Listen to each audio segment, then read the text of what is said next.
नमस्कार, आप देख रहे हैं मुंबई तक। मैं हूं कमलेश सुतार। इस वक्त की बड़ी खबर के साथ, बड़े अपडेट के साथ हम आपके सामने हाजिर हैं। और इस वक्त की बड़ी खबर है कि भारतीय जनता पार्टी ने 2019 के चुनाव के लिए अपना संकल्प पत्र जारी किया। और जैसा कि उम्मीद थी, जिन मुद्दों की उम्मीद थी, उन मुद्दों को ज्यादा फोकस किया गया, हाईलाइट किया गया। सुरक्षा, किसान और राम मंदिर, ये तीन मुद्दे हैं जिन पर ज्यादा जोर दिया गया है। ये मुद्दे किस तरह से इसमें संकल्प पत्र में जारी किए गए हैं, हम आपको बताएंगे इसके डिटेल्स। लेकिन संकल्पित भारत सशक्त भारत, इस नाम से संकल्प पत्र भारतीय जनता पार्टी ने थोड़ी ही देर पहले जारी किया है। क्या क्या इसके पॉइंटर्स है, कौन से ऐसे मुद्दे हैं जिन पर भारतीय जनता पार्टी ने फोकस किया, और कौन से ऐसे मुद्दे हैं जिनको लोगों तक लेके जाना चाहती है, और उन मुद्दों के बल पर भारतीय जनता पार्टी 2019 में एक बार फिर से सत्ता में आना चाहती है। तो सबसे अहम जो मुद्दा इस पूरे संकल्प पत्र में रहा है, वो मुद्दा है धारा 370 का। 370 को हटाने की इसमें बात कही गई है। 60 साल के बाद किसानों को पेंशन सुविधा दी जाएगी, ये भी बात इसमें कही गई है। हाल फिलहाल में कांग्रेस ने जो घोषणा पत्र जारी किया था, जो न्याय स्कीम की अनाउंसमेंट राहुल गांधी ने की है, उसको इस तरह से किस तरह जोड़ा जाएगा, इसके बारे में हम चर्चा करेंगे। 2022 तक किसानों की आय दुगनी करने की बात एक बार फिर से कही गई है। प्रधानमंत्री नरेंद्र मोदी लगातार पिछली बार भी जब भी अपने सभाओं को संबोधित करते थे, लगातार इस बात को कहते थे कि किसानों की आय को दुगनी किया जाएगा, किसानों की जो उत्पाद है, खेती उत्पाद है, उनको ज्यादा कीमत मिलेगी। तो किसानों को दुगनी आय तक 2022 तक दुगनी होगी, ऐसा इस संकल्प पत्र में कहा गया है। किसानों को 6,000 रुपए सालाना दिए जाएंगे। राम मंदिर के लिए सभी संभावनाएं तलाश की जाएंगी। राम मंदिर का मुद्दा हमने देखा पिछले 5 सालों में राजनीतिक तो बना ही था, लेकिन विपक्ष के अलावा कई बार भारतीय जनता पार्टी के सहयोगी दल शिवसेना ने भी इसको लेकर सवाल उठाए थे, और कई बार भारतीय जनता पार्टी को ही कटघरे में खड़ा किया था। तो इस बार संकल्प पत्र में इसकी फिर से एक बार बात कही गई है। राष्ट्रवाद पर पूरी प्रतिबद्धता, इसमें ये बात कही गई है। धारा 370 खत्म करने की बात, सिटीजनशिप बिल को संसद में पास कराएंगे, अवैध घुसपैठ को पूरी तरह से रोकेंगे। इसके अलावा मध्यम वर्ग और छोटे दुकानदारों तक भी पहुंचने की कोशिश इस संकल्प पत्र द्वारा की गई है। छोटे दुकानदारों को 60 साल के बाद पेंशन दी जाएगी, उनके लिए एक नेशनल ट्रेडर कमीशन भी लाया जाएगा। 25 लाख करोड़ ग्रामीण इलाकों में खर्च होंगे, ग्रामीण इंफ्रास्ट्रक्चर के लिए, ग्रामीण इलाकों में अलग अलग योजनाओं के लिए 25 लाख करोड़ खर्च की जाएंगे, ऐसा भारतीय जनता पार्टी का कहना है। सभी किसानों को पीएम किसान सम्मान निधि योजना का लाभ दिया जाएगा। इससे पहले कुछ यहाँ पे क्राइटेरिया थे, उस क्राइटेरिया को हटाकर अभी सभी किसानों को इस योजना का लाभ मिलेगा। केंद्र और राज्य के संबंधों को बेहतर करने की बात इसमें की गई है। और सबसे अहम एक और बात, वन नेशन वन इलेक्शन की बात भी इस संकल्प पत्र में की गई है कि इस देश भर में एक साथ चुनाव कराने की कोशिश की जाएगी, ऐसा इस संकल्प पत्र में कहा है। 2022 तक नए भारत का निर्माण करेंगे, सभी सिंचाई योजनाओं को पूरा किया जाएगा, नेशनल हाईवेज की लंबाई दोगुनी की जाएगी। 2022 तक गंगा को फिर से स्वच्छ बनाने का मिशन एक बार इस संकल्प पत्र में फिर से शामिल किया गया है। लैंड रिकॉर्ड को डिजिटल करेंगे, मैनेजमेंट स्कूलों में सीटें बढ़ाई जाएंगी, हर परिवार को पक्के मकान की सुविधा, देश के सभी घरों में बिजली और शौचालय, देश के सभी घरों में पीने का पानी, कचरा संग्रह की दिशा में काम, 3 तलाक पर कानून बनाकर न्याय करेंगे। ये सब चीजें इस संकल्प पत्र में कही गई है। और इसके बारे में बात करते हुए प्रधानमंत्री नरेंद्र मोदी, जिन्होंने इस संकल्प पत्र को जारी किया, उनका यह कहना है कि 2022 तक जब देश 75 साल पूरे करेगा, तो 75 साल में ऐसी 75 योजनाएं और 75 ऐसे कदम उठाए जाएंगे जिससे भारत और शक्तिशाली बने। 2047 में जब भारत अपनी स्वतंत्रता के 100 साल पूरे करेगा, तब एक विकसनशील देश से लेकर एक विकसित देश तक भारत की प्रगति हो, यह बात भी प्रधानमंत्री नरेंद्र मोदी ने इस संकल्प पत्र को जारी करते हुए कही है। लेकिन क्या मायने रखता है यह संकल्प पत्र, कितना प्रैक्टिकल है, कौन सी ऐसी चीज है जो इंप्लीमेंट हो सकती है, कौन सी ऐसी चीज है जिन पर सवाल उठ सकते हैं।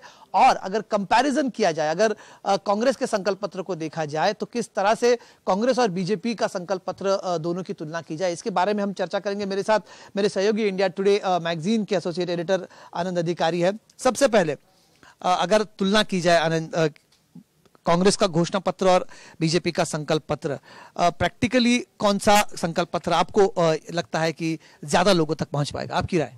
अगर पहले देखूं तो ये घोषणा पत्र उस पार्टी का है जो ऑलरेडी गवर्नमेंट में है, सो इन ए वे ये कंटिन्यूएशन है।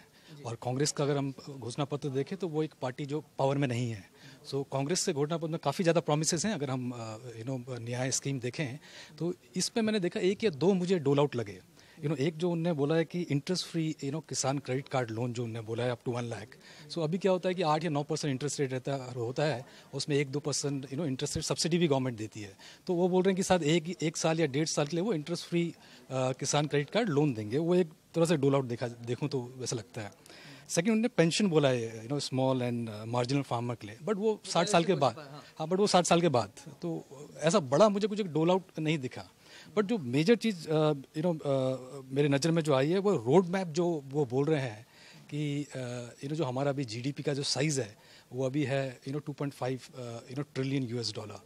Now in the next 5 year जो ऑलरेडी ऐसा नहीं है कि कुछ नया नहीं है, बट उन्हें एक रोड मैप की तरह एक दिया है कि कैसे हम 5 ट्रिलियन $, बनेंगे बाई 2025। तो उसमें 2-3 चीज़ें उन्होंने फोकस करी हैं। एक उन्होंने बोला है कि ऑन इंफ्रास्ट्रक्चर। ना वो बोल रहे हैं कि 100 lakh crore by 2024 they will invest in the infrastructure sector. अभी क्या होता है 6 से 7 या 8 लाख करोड़ हर साल बजट में इंफ्रास्ट्रक्चर सेक्टर में जाता है, बट उन्होंने एक 100 लाख करोड़ बोला है, जो मुझे बहुत बड़ा फिगर लग रहा है। मेरी 50-60 हज़ार करोड़ आप बोल सकते हैं, वो 100 बहुत बड़ा फिगर है। सेकेंड, एक make in India. Make in India हम 5 साल से ऑलरेडी सुन रहे हैं बट इस टाइम अगेन उन्होंने बोला कि भाई कुछ 1-2 कंक्रीट चीज़ें दे रखी हैं जो मुझे ज़रा डिफरेंट लगी। एक उन्होंने बोला कि पूरा इंडस्ट्रियल जो पॉलिसी है उसको वो नई इंडस्ट्रियल पॉलिसी लेकर आएंगे और ज़्यादा फोकस होगी एमएसएमई में, जो शायद कांग्रेस भी बोल रही है। हर लोग एमएसएमई की बात कर रहे हैं, तो new industrial policy with focus on MSME, ये जरा सी मुझे अच्छा लगा। Second, creating cluster. अभी भी ऑलरेडी क्लस्टर है, industrial cluster, but again this government बात कर रही है हम क्लस्टर क्रिएट करेंगे, वो भी एक मुझे नया लगा। Credit guarantee scheme 1 lakh crore by 2024 बोल रहे हैं। अभी ऑलरेडी मेरे ख्याल से 15 या 16 हज़ार करोड़ वो गारंटी स्कीम से आया है, बट 1 लाख करोड़ बोल रहे हैं। आप देखो कितना वो कर पाते हैं। और नए 150 technology centre again for MSME और स्किलिंग सेंटर्स, अगेन जरा कुछ नया दिखा। रोजगार की बात जिस तरह से कही गई थी पिछले बार 2 करोड़, इस बार कुछ चीजें जो इसमें से मिसिंग है, जैसा आपने जिक्र किया, और भी चीजें मिसिंग है, स्किल इंडिया या फिर डिजिटल इंडिया हो, इन सब चीजें इस बार मिसिंग लग रही। तो क्या लगता है कि पिछली बार जिस तरह से सवाल उठे थे विशेषकर रोजगार के विषय को लेकर, सबसे बड़ा मुद्दा रहा है रोजगार, राहुल गांधी लगातार इस मुद्दे को लेकर हमला बोलते हैं भारतीय जनता पार्टी पर, यह मुद्दा मिसिंग है लगता है? रोजगार मुझे एक ही चीज़ लगी, एक नई स्कीम बोला है कि collateral free credit up 50 lakhs for entrepreneurs, and we will guarantee 50% of the loan account for female entrepreneurs and 25% of the loan amount for male entrepreneurs. Now ये 50 लाख बोल रहे हैं कि कोलैटरल फ्री लोन देंगे entrepreneurs को। मुद्रा scheme already है जिसमें अप टू 20 लाख तक जाता है, 15-20 लाख तक के, बट अब 50 लाख बोल रहे हैं कोलैटरल फी देंगे। मेरे ख्याल से सब आएगा तो बैंक से ये पैसा गवर्नमेंट देने वाली नहीं है ना। उसमें बोले जो रेगुलेटरी रिक्वायरमेंट है स्टार्टअप के लिए वो भी जरा एज करेंगे। जैसे राहुल गांधी ने बोला था कि हम 2 साल या 3 साल आपको कुछ पेपर फाइल करने की जरूरत ही नहीं है, तो ये भी बोल रहे हैं कि स्टार्टअप में आपको कुछ ईजिंग रेगुलेटरी रिक्वायरमेंट बोला है, कुछ ज़्यादा डिटेल नहीं दी है। 3 साल तक आपको परमिशन की जरूरत नहीं पड़ेगी। हाँ, तो इनने बोला कि easing regulatory requirement for startups, तो ये भी उसी तरह की कुछ बात कर रहे हैं। सेकंड बोले कुछ 50,000 न्यू स्टार्टअप बाय 2024, अगेन बड़ा टारगेट सा लगता है, सम 100 new innovation hub, but again ये कितना प्रैक्टिकल होगा। किसानों की जहाँ तक बात चल रही है, किसानों को कुछ आपने कहा डोल आउट दिए जा रहे हैं, कितना प्रैक्टिकल लगता है? बिकॉज हर बार खुद प्रधानमंत्री कई बार कहते हैं कि परमानेंट सोल्यूशन नहीं है, आय बढ़ानी चाहिए, लेकिन दुगनी आय अभी तक होती नहीं है किसानों की, फिर से इस बात को दोहराया जा रहा है। अगेन जरा अगर आप इन्फ्लेशन देखें और गवर्नमेंट ने भी इसमें बात किया है कि inflation is very low and major reason for inflation to be low is the food inflation. तो अगर इन्फ्लेशन कम रहेगा और फूड प्राइसेस कम रहेंगे तो मुझे बहुत डिफिकल्ट लगता है कि कैसे किसानों की इनकम दुगनी होगी। ये बहुत डिफिकल्ट है, अगेन बहुत मुश्किल लगता है। एक चीज और है, एक चीज अगर हमने देखी कि इस घोषणा पत्र, संकल्प पत्र को और भारतीय जनता पार्टी के देखा जाए 2014 के संकल्प पत्र को, तो अगर इसका फ्रंट पेज देखा जाए तो 2014 की तस्वीर में पूरी भारतीय जनता पार्टी के नेताओं की फोटो लगी थी, लेकिन इस बार सिर्फ नरेंद्र मोदी की तस्वीर इस संकल्प पत्र में लगी हुई है। तो नरेंद्र मोदी ही चेहरा रहेंगे, ये बात तो इससे साफ होती है। किस तरह से इसके राजनीतिक मायने, मेरे साथ इसकी चर्चा करने के लिए हमारे सीनियर एडिटर साहिल जोशी भी जुड़ रहे हैं। साहिल, सिर्फ नरेंद्र मोदी की फोटो लगी इस बार, 2014 में पूरे नेताओं की तस्वीर लगी थी, तो क्या सिर्फ मोदी फोकस रहेंगे संकल्प पत्र के और प्रचार के? मोदी फोकस इसलिए भी रहेंगे क्योंकि जाहिर सी बात है कि चुनाव अब तो कोई कंपटीशन का सवाल ही नहीं उठता। तब तो सिर्फ वो प्राइम मिनिस्टर कैंडिडेट थे, वो प्रधानमंत्री नहीं थे, और उस वक्त जाहिर सी बात है कि बाकी नेता भी उतनी ताकत रखते थे कि उनका भी प्रोजेक्शन करना जरूरी था। लेकिन अब की स्थिति में प्रधानमंत्री नरेंद्र मोदी का पार्टी पर भी पूरा जो स्थान है उनका वो किसी भी तरीके से विवाद में नहीं है, निर्विवाद वो नेता है पार्टी के, और इसी की वजह से सरकार के नेता भी वो रहे, उसके वजह से उन्हीं का नाम सबसे आगे रहेगा और उन्हीं के नाम पर प्रोजेक्शन होगा, ये भी बात साफ नजर आती है उसमें। राजनीतिक तौर पर साहिल मुद्दे देखे जाए, अगर कई सारे मुद्दे जो है इसमें जो अहम है, सुरक्षा को लेकर सबसे ज्यादा फोकस किया गया है, तो चाहे वो धारा 370 की बात हो, घुसपैठियों की बात हो, बाकी सब चीजें जिस तरह से, तो ये राष्ट्रवाद का मुद्दा रहेगा, ये तो एक्सपेक्टेड ही था। लेकिन क्या लगता है कई मुद्दे छूट गए हैं या फिर थोड़ा संभल कर आया है संकल्प पत्र? देखिए, खास करके 3 मुद्दे, अगर राजनीतिक मुद्दों की तरफ देखा जाए तो जो बीजेपी के 3 प्रमुख मुद्दे हैं, उसमें एक आर्टिकल 370 का है, जिसपे उन्होंने साफ बोल दिया है कि हम लोग उसे स्क्रैप करेंगे, जो पहले से वो बोलते आ रहे हैं। राम मंदिर का मुद्दा, वही संभल कर बात उन्होंने रखी है जो 2014 में रखी थी, क्योंकि तब भी मामला अदालत में था, आज भी मामला अदालत में, उन्हें पता है कि उसके अलावा वो कुछ नहीं कर सकते। फिर वो मोदी जी के जगह पे अगर कल प्रवीण तोगड़िया भी प्रधानमंत्री बन जाए तब भी चीजें बदलने वाली है नहीं, क्योंकि वो अदालत के कहने पर ही मामला सुलझ पाएगा। तो इसके लिए एक तो वो बात उन्होंने रखी है, उसको छुआ जरूर है। दूसरी बात अहम है कि सुरक्षा को लेकर जाहिर सी बात है कि बालाकोट स्ट्राइक के बाद में पूरा माहौल जिस तरीके से बनाने की कोशिश बीजेपी की तरफ से की गई है, उसके मद्देनजर सुरक्षा को लेकर बोलना उनके लिए बहुत जरूरी था। लेकिन दूसरी एक राजनीतिक दृष्टि से एक बात काफी जरूरी हम यहाँ पर देखते हैं कि जो किसानों की स्कीम थी, जिसमें 6,000 रुपए सालाना वो एक पेंशन की तरह उनको देने वाले थे, या पैसे जो डायरेक्ट ट्रांसफर करने वाले थे, वो पहले मार्जिनलाइज्ड किसानों के लिए थी। यानी उसमें 6 हेक्टर का एक उन्होंने ये रखा था कि उसके नीचे जिनके पास क्राइटेरिया रखा था। आज के इसमें बात करते समय अगर हम देखें तो उसमें राजनाथ सिंह ये कह रहे थे कि प्रधानमंत्री संवेदनशील व्यक्ति है और उन्होंने सोचा कि 6 हेक्टर का क्यों, सभी को इसका लाभ मिलना चाहिए। तो बेसिकली जो न्याय, क्योंकि अभी हमने देखा कि राहुल गांधी हर चुनावी सभा में जाकर न्याय की बात कर रहे हैं, न्याय उनके स्कीम की बात कर रहे हैं कि मिनिमम इनकम 12,000 रुपए किसी भी फैमिली का होना चाहिए, और उसके लिए जो पैसे लगेंगे वो 6,000 रुपए जो भी है वो ट्रांसफर सीधे महिलाओं के अकाउंट में किया जाएगा।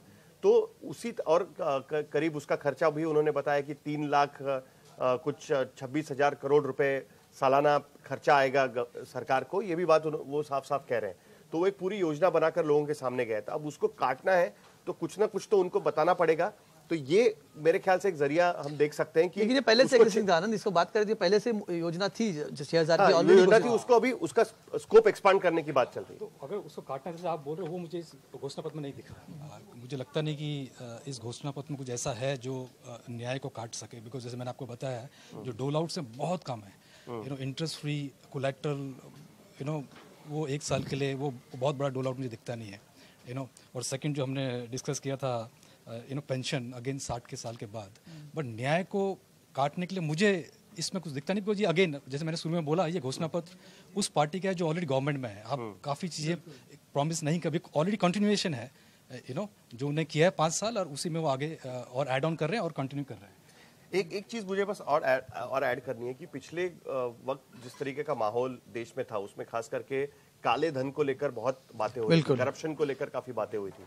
तो उस वक्त बीजेपी सरकार ने 2014 में कहा था कि काले धन के खिलाफ उनकी लड़ाई रहेगी और उसके लिए एक टास्क फोर्स बनाई जाएगी। ठीक है, टास्क फोर्स तो तुरंत बनाई उन्होंने, लेकिन टास्क फोर्स को बहुत ज्यादा सफलता उसमें अब तक ऐसा कोई उनका रिपोर्ट नहीं आया कि ये टास्क फोर्स ने इतना सारा काला धन विदेश से वो वापस लेके आए।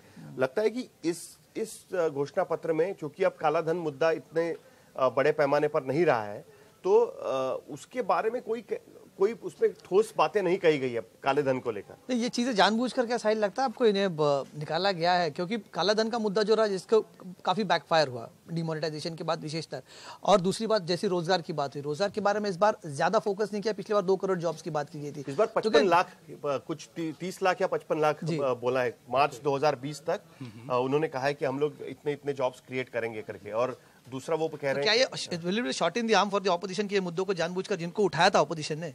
जाहिर सी बात है कि अब किस तरीके से विपक्ष उस बात को उठाता है वो भी देखना होगा। लेकिन दूसरी एक बात लगती है कि पिछले बार के जो चुनावी वादे किए गए थे, वो इस तरीके से किए गए थे कि जल्दी हो जाएगा, ठीक है, कि हम लोग 60 दिन दीजिए हमको, या 60 घंटे दीजिए, ये सब बातें जो पावर में नहीं है। अब जो वो बोल रहे हैं कि 2047 तक हमको डेवलप्ड नेशन बनाना है, और उसका जो फाउंडेशन है वो 2019 से 24 के बीच में फाउंडेशन तैयार कर। तो अभी के वादे कोई भी ऐसे वादे नहीं है कि जो जिसको हम कह सकते हैं कि भाई हम लोग ऐसे आपकी खत्म कर देंगे। तो ये एक थोड़ी मुझे लगता है कि रियलाइजेशन है सरकार में आने के बाद कि चुटकी से प्रॉब्लम सॉल्व नहीं होते और डीमोनेटाइजेशन उसका एक सबसे बड़ा उदाहरण है। तो ये भी मेरे ख्याल से एक अहम बात है उसमें। अब दोनों से एक ही हिंट जो इसमें मुझे बार बार दिख रहा है वो दिख रहा है एमएसएमई। जो फोकस ये घोषणा पत्र में बोल रहे हैं ज़्यादा एमएसएमई के ऊपर, शायद एमएसएमई के थ्रू जॉब्स ज़्यादा क्रिएट हो सकते हैं। तो एक ही मुझे काफ़ी ज़्यादा जोर लगा एमएसएमई के ऊपर हर जगह। वो एमएसएमई बोल रहे हैं, तो एमएसएमई जो कांग्रेस भी काफ़ी बात बोल रही है कि भाई we can create more job through MSME. Upwardly mobile middle class है, शायद उसकी एस्पिरेशंस को छूने की कोशिश है। दोनों से जानना चाहूंगा एक चीज़, आनंद आपसे भी, साहिल आपसे भी। जैसा कांग्रेस की घोषणा पत्र में देखा जाए तो न्याय उनकी सबसे हाईलाइट, जो सबसे उभर कर आती हुई एक चीज़ नजर आती है, घोषणा नजर आती है। इस भारतीय जनता पार्टी के संकल्प पत्र को देखा जाए तो ऐसी कौन सी चीज़ें जो आपको लगता है जो भारतीय जनता पार्टी के लिए गेम चेंजर हो सकती है, क्या है भी या नहीं भी?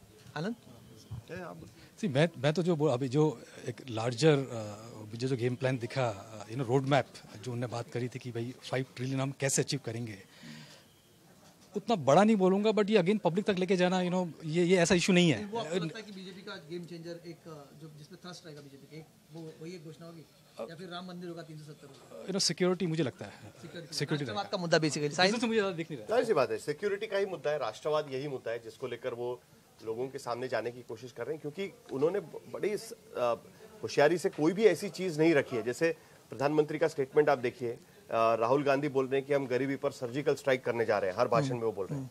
और प्रधानमंत्री शुरुआत गरीबी पर भाषण की शुरुआत करते हैं तो वो कहते हैं कि हम गरीबी हटा सकता है, अपनी गरीबी दूर कर सकता है। तो बेसिकली आज एस्पिरेशन की बात कर रहे हैं, लेकिन बोल रहे हैं कि आपको मेहनत करनी पड़ेगी उसके लिए, हर चीज सरकार नहीं कर सकती। तो उनका बोलने का तरीका यह है कि आप हमसे बहुत जल्दी आप उम्मीदें मत रखिए। और जैसे मैंने कहा कि 2014 की गलती वो नहीं करना चाहते कि बाद में लोग पूछने लगे कि अरे आपने तो कहा था कि ऐसा कर देंगे आप, लेकिन अभी इतने दिन हो गए अभी कुछ नहीं किया करके। तो वो भी थोड़ा सा लॉन्ग टर्म प्लान देने की कोशिश, लेकिन फिर बचावात्मक लग रही भारतीय जनता बचावात्मक तो है ही बात। और कांग्रेस को ये जरूरी थे न्याय टाइप कोई योजना लेके आना, क्योंकि कांग्रेस इस वक्त सरकार में नहीं है। हाँ। तो इसके लिए उनको प्रॉमिस करना बहुत जरूरी था कि भाई हम ऐसा कुछ लेके आएंगे करके, और यही बात वो कर रहे हैं। जैसे हमने देखा कि 2004 में मनरेगा वो लेके आए थे, 2009 में फार्म लोन वेवर उन्होंने किया, डायरेक्ट पैसे ट्रांसफर कर दिए। तो उसी तरीके से कोई ना कोई चीज चाहिए होती है विपक्ष के पास या सरकार के पास कि जिसके आधार पर वो जीत सके। तो इस बार राष्ट्रवाद का सहारा बीजेपी के पास है, तो न्याय का सहारा कांग्रेस के पास है। अब लोग तय करेंगे कि भाई किसको ज्यादा उनको ये देना है। चलिए देखते, लोग तय करेंगे। तो दोनों के घोषणा पत्र सामने है, कांग्रेस और भारतीय जनता पार्टी के। भारतीय जनता पार्टी ने संकल्प पत्र में हालांकि इस बार कोई बड़ी बातें नहीं कही। पिछले बार जिस तरह से अच्छे दिन की बात की गई थी, इस बार ऐसी कोई भी बड़ी घोषणा नजर नहीं आती। लेकिन एक तरफ कांग्रेस ने न्याय योजना पर ज्यादा जोर दिया है, किसानों को हर माह 6,000 रुपया मिलेंगे। दूसरी तरफ भारतीय जनता पार्टी के संकल्प पत्र का जो जोर है राष्ट्रवाद, राम मंदिर, सुरक्षा जैसे मुद्दों पर है। देखेंगे कौन सी चीज लोगों को लुभाती है और कौन सा ऐसा मुद्दा है जो लोग तय करेंगे कि जिसके आधार पर वो आने वाली सरकार बनाएंगे। इसके बारे में जुड़े सभी अपडेट्स हम आपको इसी तरह से मुंबई तक पर दिखाते रहेंगे। आप देखते रहिए मुंबई तक।